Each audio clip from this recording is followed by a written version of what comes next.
Bonjour tout le monde. Bien oui, vous êtes chez moi, dans mon bureau, parce que avec Donald, on a pris une décision de même dans le sens d'essayer de travailler le plus possible de nos maisons. Donc j'espère que malgré peut-être la qualité ne sera pas aussi bonne, que ça puisse quand même servir entre les mains du Seigneur pour nous encourager. Donc avant d'aller plus loin, on va faire exception parce que aujourd'hui dimanche, ben, c'est Pâques. Et puis, je pense que c'est bon de se rappeler cette fameuse semaine, parce que j'ai trouvé un peu d'informations, juste qu'on repasse la semaine pour voir ensemble, tu sais, comment ça s'est conclu, une vie. Tu sais, Jésus, Dieu fait homme, après 3 ans et demi de ministère, jamais personne n'a parlé comme lui. Jamais on n'a vu autant de signes, de miracles. Israël avait été préparé pendant plus de 1500 ans à partir de l'alliance avec Moïse pour finalement aboutir à un échec. Parce que c'est la grande question que souvent les gens des nations qui entendaient l'Évangile en disant mais pourquoi la majorité de son peuple, les Juifs, l'ont rejeté? Et on va mettre en lumière encore une fois de quoi le Seigneur nous sauve. On parle souvent du pardon de nos péchés, les transgressions qu'on a pu faire, c'est vrai. Mais plus profondément, est-ce que finalement de nous-mêmes on serait capable de se sauver par tout un programme? Parce que l'Ancien Testament n'était pas une manière, une alliance d'œuvres par lesquelles, si tu mettais en pratique ces œuvres, tu méritais d'être sauvé. On va voir ensemble l'ancienne et la nouvelle alliance, comment Jésus maintenant va inaugurer la nouvelle alliance avec son propre sang, comme étant l'agneau véritable. Et c'est pour ça que la célébration de Pâques est vraiment, je pense, la fête la plus extraordinaire. Oui, l'incarnation, on ne sait pas exactement quand est-ce qu'il est né, donc on a hérité finalement d'une tradition à Noël, dans la région fin décembre, d'autres c'est au début janvier. Mais c'était peut-être pour parler aux gens du Nord qui célébraient toujours une fête du retour de la lumière. Le soleil commence tranquillement à revenir plus longtemps. C'est pas mauvais, parce qu'on a une certaine liberté que le ciel nous a accordée de, de sens de se faire des fêtes, il n'y a pas de problème. Mais Pâques, ça c'est quand même quelque chose de très historique. Et pour nous, c'est vraiment un encouragement parce que seul le Seigneur peut faire cette œuvre. Fait qu'on va regarder ça ensemble. Mais avant, on va remettre ça au Seigneur, d'accord? Alors, Père, on vient devant toi pour recevoir encore une fois ta bénédiction. Seigneur Dieu, c'est un temps bizarre. Tu as arrêté quasiment la planète au complet. Et c'est peut-être un bon temps, Seigneur Dieu, pour faire un retour à savoir où on est rendu avec toi, dans notre marche, dans notre communion. Même chose avec les uns et les autres, surtout ceux de nos maisons. Peut-être certains d'entre nous sont seuls. Je pense à ceux qui sont des veufs, veuves, célibataires. Seigneur Dieu, c'est un temps bizarre. Il est entre tes mains.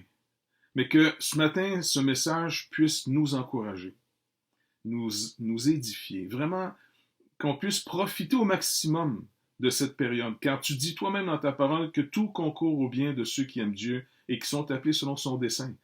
Alors, ce n'est pas quelque chose qui t'échappe. Donc, s'il vous plaît, Seigneur Dieu, montre-nous comment profiter au maximum de cette période étrange que tu permets qui arrive dans nos sociétés. Merci d'avance au nom de Jésus, Père. Amen.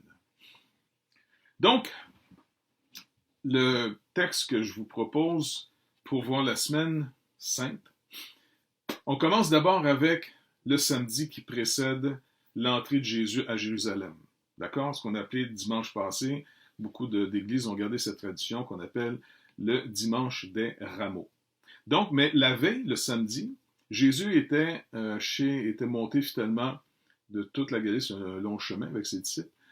Et il est arrivé à Béthanie. Il venait de Jéricho. En passant, c'est une montée assez impressionnante parce que, en tout cas, ceux d'entre vous qui ont eu le privilège d'aller en Israël, vous vous rappelez, quand on descend à Jéricho, on est sous le niveau de la mer. Et Jérusalem, si on monte vers la montagne, on se retrouve finalement c'est une marche de 20 kilomètres. Donc, commençant à 200 mètres au-dessous du niveau de la mer pour monter à 800 mètres au-dessus. Et c'est intéressant parce que toutes les fois que je vais au Saguenay visiter nos frères et sœurs là-bas, Eh bien, quand on arrive dans le parc des Laurentides, on part de Québec, on s'en va. Il y a une place qui s'indique à peu près ça, 800 mètres d'altitude. Et puis on monte, là. Mais le faire à pied, donc c'était quand même tout un trajet. Mais pourquoi il arrête à Béthanie? Béthanie, c'est un petit village qui est pas loin de Jérusalem, qui est juste au côté de la vallée. Tu sais, il y a le temple ici, on descend dans une vallée. De l'autre côté, il y a le fameux jardin des Oliviers. Et puis, juste de l'autre côté de la côte, vous avez finalement ce village de Béthanie. Et qui demeurait là? Lazare, Marie et Marthe. C'étaient des amis du Seigneur. Et c'est intéressant de savoir que le Seigneur non seulement avait des disciples qu'il formait, ses apôtres, mais aussi il y avait des amis. Et ces gens-là ont vécu des choses extraordinaires avec le Seigneur. Ils mettaient beaucoup en commun avec lui dans sa mission, parce que c'était des gens qui étaient fortunés. Parce que la preuve, quand Lazare est mort, vous vous rappelez, eh bien, il est dit que beaucoup de gens de Jérusalem étaient venus. Et donc, c'était quelqu'un de connu. Donc, quelqu'un de connu, et c'est quelqu'un qui réussit dans cette vie habituellement. Et donc, Jésus les aimait bien, il y avait un bon temps, et donc, il s'en va chez eux. Donc, c'était 6 jours avant la Pâque, on voit ça dans Jean 12, versets 1 à 3. 6 jours avant la fête de la Pâque, Jésus va à Béthanie. C'est le village de Lazare, l'homme qui l'a réveillé de la mort, celui qui a été ressuscité. Et là, on offre un repas à Jésus, Marthe sert le repas, Lazare est un de ceux qui mangent avec lui, Marie prend un demi-litre de parfum très cher, et qui est fait du nard, un nard pur, et elle va finalement le verser sur Jésus. Ce qui va scandaliser ses disciples, dont Judas, entre autres, qui tenait la bourse. Bref, c'est quand même intéressant parce qu'encore une fois, regardez bien, Marie, qui a été chercher ce nard, ce parfum, c'était réservé ça pour l'enterrement des gens.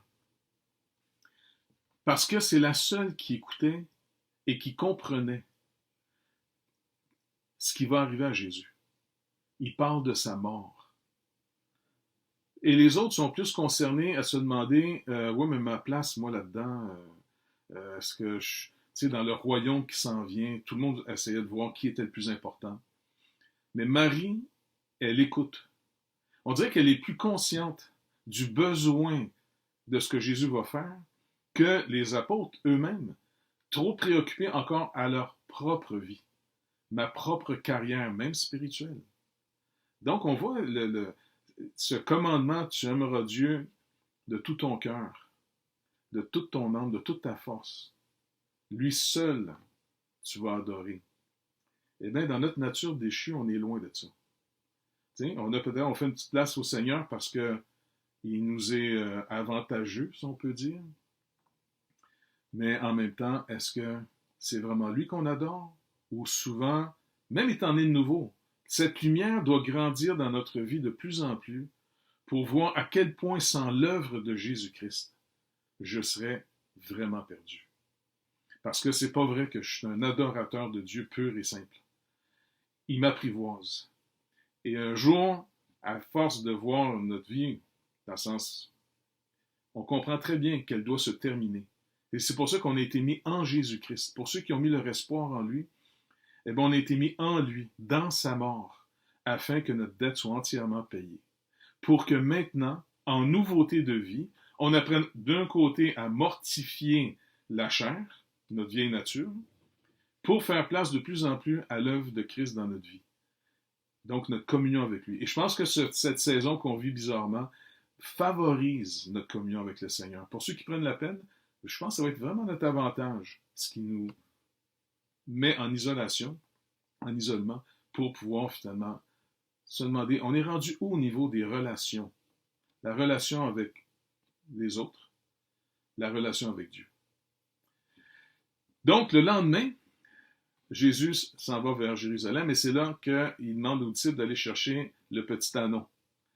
Et puis, bon, d'accord.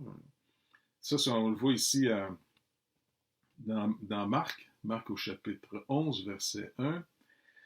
Il dit, lorsqu'ils approchèrent de Jérusalem, ils furent près de Bethphagée et Béthanie, vers la montagne des Oliviers, comme on a vu. Jésus envoya 2 de ses disciples en leur disant, allez au village qui est devant vous, et dès que vous y serez entrés, vous trouverez un ânon attaché, sur lequel aucun homme ne s'est encore assis. Détachez-le et amenez-le. Si quelqu'un vous dit pourquoi faites-vous cela, répondez, le Seigneur en a besoin. Et à l'instant, il le laissera venir ici. Quand même un peu spécial, mais on voit comment Jésus forme ses disciples sur le rapport de la confiance. Donc, il faut vraiment faire confiance au Seigneur pour pouvoir faire ce qu'il dit.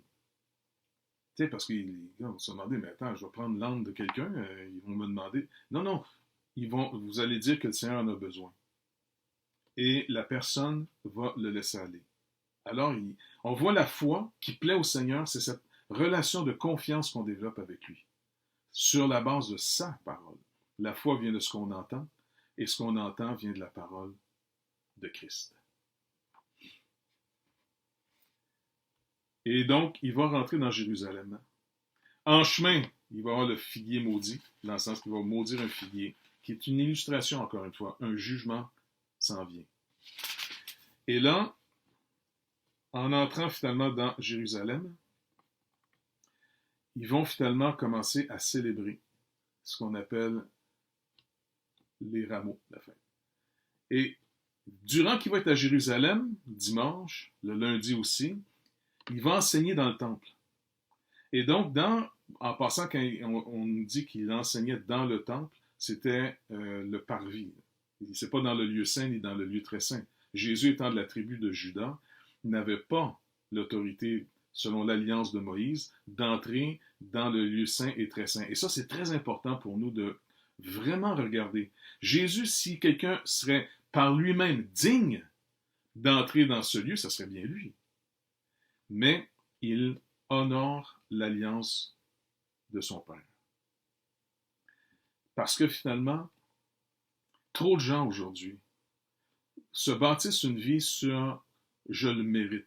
Combien de fois on entend des gens qui sont en concubinage, pas mariés, qui vont dire « ben regarde, nous autres, on a une meilleure relation que des gens qui sont mariés ». Donc, au nom de... Et c'est vrai, certains ont une très bonne relation, tu sais, dans le sens, je ne peux pas juger ça, c'est vrai, mais ça ne justifie pas la relation sans cette alliance qui doit être faite. Car la parole de Dieu, dans Hébreux 13, entre autres, nous dit, au verset 4, que le mariage soit honoré de tous. Le lit conjugal exempt de toute souillure, car Dieu jugera les débauchés et les adultères. Donc, pour le Seigneur, comme quand il parlait à la Samaritaine, dans Jean au chapitre 4, il savait que cette femme-là, il y avait quelque chose de pas en règle. Et c'est par les lieux où on a échoué, où notre rébellion se manifeste par nos iniquités. C'est là que le Seigneur vient nous rencontrer. Et si on accepte son jugement, alors, d'abord, on le déclare juste, parce que Jean dit, si on refuse de confesser nos iniquités, de reconnaître nos fautes, alors nous faisons de Dieu un menteur. Nous nous déclarons, nous, l'origine du bien et du mal. Comme il est marqué dans Genèse chapitre 3, après la chute, vous vous rappelez, le Seigneur dit, on va empêcher Adam de manger l'arbre de la vie, car voici, il est devenu comme l'un de nous, en ce qui concerne la connaissance du bien et du mal. Il se prend pour un Dieu, il se prend pour l'origine des choses. Donc, il va enseigner dans le parvis, pas dans le temple. Même si les gars qui sont dans le temple, qui sont de la tribu de Lévi, les Lévites qui sont là, sont peut-être même des gens corrompus, qui profitent du système, qui abusent des gens. Mais eux, par alliance, ils sont là. Et c'est pour ça que Jésus, dans le lieu du parvis, le lieu qui était réservé aux nations pour venir, parce que finalement, le but du temple, c'était d'être un témoignage, une ambassade dans le monde, l'ambassade de Dieu, si on peut dire. Eh bien, vous allez voir, c'est là que Jésus va faire encore un petit nettoyage. Donc, le mardi, ici, je regarde un peu les notes. Donc, le lundi, c'est l'esplanade du temple. On voit ça dans Marc ici. Et puis, il rentre finalement, quand il arrive au temple, toujours au chapitre 11, vous allez voir, c'est tout écrit ici. Donc, d'abord, il va rentrer dans Jérusalem, et ceux qui le précédaient, ils disaient Hosanna, béni soit celui qui vient au nom du Seigneur, béni soit le règne qui vient, le règne de David, notre Père, Hosanna dans les lieux très hauts. Puis Jésus entra dans Jérusalem, dans le temple. Et quand il eut tout considéré, il était déjà tard, il s'en alla à Béthanie avec les 12. Il retourne encore une fois chez son ami Lazare. Donc, on le voit finalement, le mercredi il est à Béthanie, et puis Jésus cherche à être seul pour vraiment se préparer à quelque chose d'extrêmement violent. Il s'en va pour vraiment accomplir l'œuvre à laquelle le Père l'avait destiné. Mourir à notre place. Subir la juste colère de Dieu. Et c'est quelque chose de très intense. Dieu seul, en homme, peut soutenir ce jugement. C'est pour ça qu'il est dans l'Épître aux Hébreux qui est dit comment échapperons-nous en négligeant un si grand salut? Et le Seigneur a donné plein de signes. Quand Israël représentait l'humanité, en réalité, ont rejeté le Seigneur. Jésus a pleuré sur Jérusalem. Le Seigneur ne prend pas plaisir à sa colère. Contrairement à des gens qui souvent se mettent en colère pour rien, ça devient quasiment pour eux, il y a des gens qui ont un esprit de vengeance. Notre Dieu ne prend pas plaisir à détruire. Dieu est amour, mais il est aussi juste, entièrement, totalement juste, et totalement amour. Et il nous manifeste humainement la tristesse qui vient sur Jérusalem. Tu n'as pas reconnu ton jour, le jour de ta visite, que je te visite. Et il pleure sur Jérusalem. Donc, après, ils vont se trouver la fameuse place qu'ils vont louer, la chambre haute, c'est dans un quartier de Jérusalem. Et là, ils vont faire, pour la dernière fois, la Pâque symbolique. Parce que là, il mangeait ce souper qui représentait son œuvre, l'œuvre qu'il va subir. Et vous savez finalement que nos journées, nous, on a hérité un calendrier où la journée commence à minuit le soir. Pour les Juifs, la journée commence au coucher du soleil. Et donc, c'est pour ça que du jeudi, on va rentrer finalement dans cette dernière journée, du jeudi au vendredi, où là, Jésus, à cause de Judas, il va être finalement pris. Ils vont l'amener finalement à être jugé. Et puis les disciples sont avec lui. Le Seigneur va manifester, on le voit dans Jean. Jean donne plus de détails sur ce dernier souper. C'est là que Jésus leur lave les pieds, que Pierre est tout bouleversé, que Jésus leur annonce tout ce qui va arriver. Mais il leur annonce aussi que, en disant, le berger va être frappé, les brebis vont être dispersées. En d'autres mots, vous allez m'abandonner, Jésus dit. Et là, Pierre, non, si eux t'abandonnent, pas moi. Pierre va vivre quelque chose d'extrêmement difficile.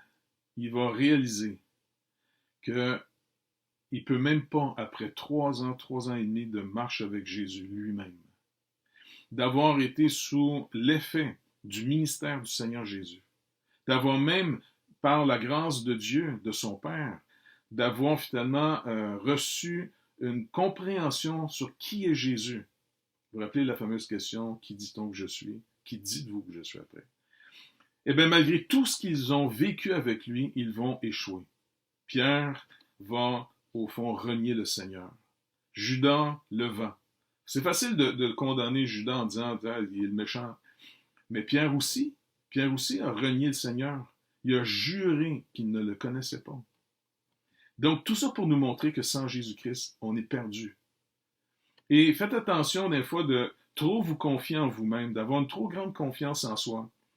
C'est dangereux parce que ça nous fait perdre de vue la vraie source de ma confiance. Si je veux avoir de l'assurance, de la confiance, il faut que je trouve une source plus sûre que de penser qu'elle est en moi, dans mes succès, dans ma connaissance, dans plein de choses.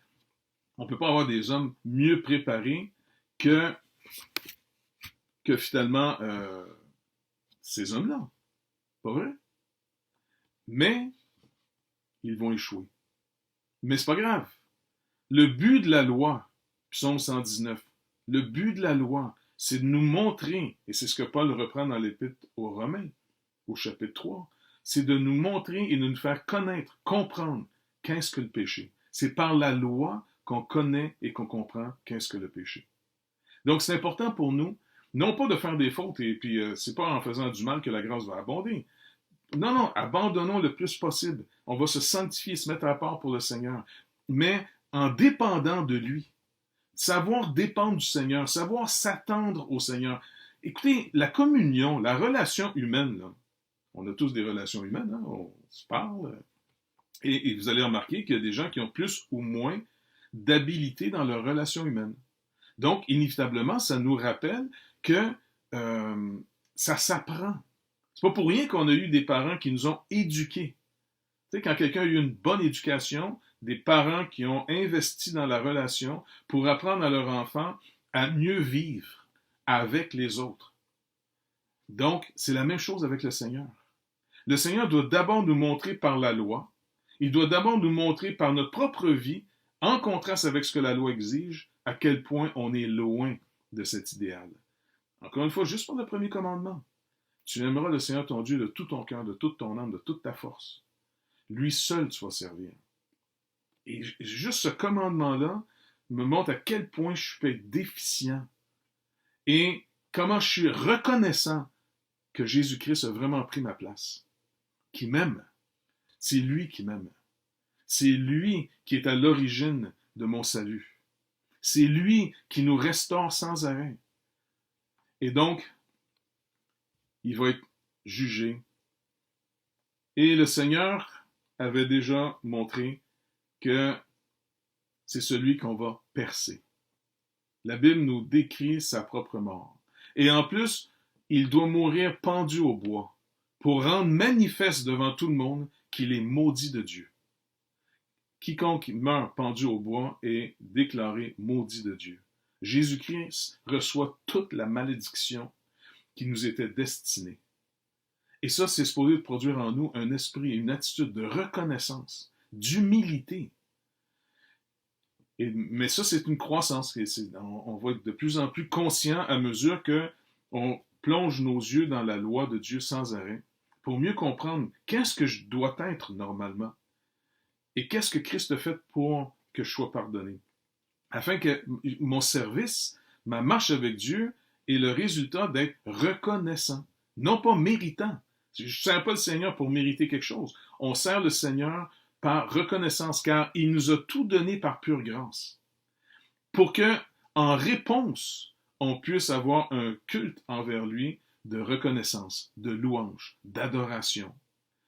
Et donc, cette semaine, je pense que c'est un temps assez spécial, que cette crise qui est mondiale arrive aussi dans le temps de notre fête de cette Pâque, la Pâque, notre Pâque à nous, chrétienne, eh bien, nous rappelle qu'on n'a pas besoin d'aller dans un bâtiment, on n'a pas besoin de faire des rituels. T'sais, nous, on est, dans le sens, notre religion, si on peut parler de religion, notre religion, elle est motivée par la reconnaissance que Dieu, finalement, nous donne, parce que finalement, on est reconnaissant, parce qu'on est conscient à quel point il nous a aimés. Et il faut que ça reste dans nos cœurs. Et c'est pour ça que dans les prochains messages, la semaine prochaine, on va continuer sur l'art de prier, apprendre à prier, et on va parler du jeûne. On a parlé de plusieurs domaines, j'ai insisté pas mal, parce que c'était une bonne chose même pour ma propre vie, sur le pardon. L'importance du pardon. L'importance d'entretenir nos cœurs propres devant Dieu, que notre conscience soit pure devant lui. Et la semaine prochaine, on va parler du jeûne. Est-ce que le jeûne, c'est à propos, maintenant que l'œuvre est accomplie? Le jeûne ne m'amène pas du mérite, mais le jeûne produit quelque chose de spécial. Le danger souvent que même les disciples ont eu, de commencer à trop regarder ce que le Seigneur leur donne de faire, comme s'ils le faisaient par eux-mêmes, peut tranquillement me détacher, sans même que je m'en rende compte, en faisant l'œuvre de Dieu. C'est ça qui est le plus bizarre. On peut facilement comme être plus impressionné plus regarder ce qu'on est en train de faire que, encore une fois, c'est lui qui nous accorde de faire ces choses. C'est une bonne nuance. Hein? Donc, c'est pour ça que le Seigneur montre à ses disciples qu'après 3 ans de ministère, ils vont néanmoins tous échouer. C'est normal, il leur a dit, vous ne serez pas meilleurs que les Juifs. Vous ne pouvez plus me suivre. Là. En d'autres mots, vous allez voir pourquoi je dois prendre votre place. Et ces hommes-là ont été d'une reconnaissance envers Dieu après. Et c'est pour ça que ça a gâché leur vie terrestre. Leur vraie vie, là, qu'on vit à tous les jours, là. Ils n'ont pas inventé, entre guillemets, pour ceux qui pensent que les apôtres ont inventé une religion, ils n'ont pas inventé une religion pour se faire du cash puis réussir dans la vie. Non. Ça a gâché leur existence. Mais ils savaient, leur regard était porté sur l'héritage, sur ce qui vient après la mort. Ils savaient très bien qu'ici et maintenant, ils seraient persécutés. Car ils vont aller témoigner à un monde qui ne veut pas voir, son besoin d'être sauvé. Les gens fuient dans les ténèbres. Regardez ce que Jean dit dans Jean au chapitre 3 par rapport à que ils ont refusé. Le monde, tant qu'on va refuser la condamnation qui est sur nos épaules, eh bien, on ne reviendra pas au Seigneur. Regardez. Il dit ici, ce jugement, c'est que, ça c'est dans Jean 3 au verset 19, ce jugement, c'est que la lumière étant venue dans le monde, on sait que c'est le Seigneur, les hommes ont préféré les ténèbres à la lumière, parce que leurs œuvres étaient mauvaises. Si nous entrons dans la lumière, nous allons voir que même nos meilleures œuvres, quelle est la motivation? Qu'est-ce qui m'amène à vouloir réussir? Est-ce que c'est vraiment purement l'amour pour Dieu et pour mon prochain? Ou souvent pour moi-même? Donc, quand le Seigneur me sent en lumière, il y a bien des gens qui vont dire « Oh, mais c'est plus motivant! » Non. C'est justement ça dans Jean 4. Jean va nous dire, Jésus a déjà dit à ses disciples un jour, « J'ai mangé une nourriture que vous ne connaissez pas, celle de faire la volonté de celui qui m'a envoyé. » Prendre un plaisir plus grand à faire la volonté de Dieu que sa propre volonté. Donc, ce jugement, c'est que la lumière étant venue dans le monde, les hommes ont préféré les ténèbres, comme dans le jardin, quand la voix de l'Éternel parcourait le soir. Où es-tu, Adam? Adam s'était caché. Et le monde continue à vouloir se cacher dans toutes sortes de choses, pour pas qu'on puisse être vu tel que nous sommes. Car quiconque fait le mal est la lumière, déteste la lumière, et ne vient point à la lumière, de peur que ses œuvres ne soient dévoilées. Mais celui qui agit selon la volonté, mais celui qui agit selon la vérité, vient à la lumière, afin que ses œuvres soient manifestées, parce qu'elles sont faites en Dieu. Ici, l'homme qui peut vivre ça, quand Jésus parle, c'est lui-même. Le seul qui vient dans la lumière, c'est lui. Et même ses disciples, à la fin, vont vouloir fuir. Mais le Seigneur est le bon berger. Il retrouve ses brebis. Il a retrouvé Pierre. Dites à Pierre et aux autres de venir me rejoindre au lac. Jésus dit finalement comme message. Vous vous rappelez quand Marie, et puis elle vient pour s'occuper du corps de Jésus, mais il est ressuscité. C'est dimanche. Il est ressuscité. Et un des messages, va dire à Pierre et aux autres que je les attends au lac. Le lac de Galilée. Comment on est aimé. C'est trop béni, c'est trop beau. Dieu nous aime tellement. Jésus-Christ nous aime. C'est lui le vrai berger. C'est lui le pasteur de nos âmes. Et quand ça va pas bien, ayons pas peur des océans. C'est vrai, ça va pas bien. J'ai pas la meilleure attitude. Je te demande pardon. Je reconnais mes torts. Je veux pas l'expliquer. Parce que quand j'essaie d'expliquer le pourquoi que j'ai fait du mal, j'essaie de mettre de la justice dans le mal que je fais. Alors non, venons au Seigneur pour dire oui, tu as raison. J'ai pas eu la capacité. Je me croyais supérieur, mais l'épreuve a montré que j'étais très inférieur à l'idée que je me faisais de moi, dans toutes circonstances. Alors, on entend sans arrêt l'amour que Dieu a pour nous après, en Jésus-Christ. Car il nous pardonne, non pas parce qu'on est digne d'être pardonné, il nous pardonne parce qu'il nous aime. Et cet amour-là est supposé être à l'origine de notre foi, à l'origine après ça de notre comportement. Et bientôt, quand on va être affranchi totalement de ce corps d'humiliation ici, eh bien, on va être dans sa présence, dans quelque chose qui est quasiment dur à imaginer.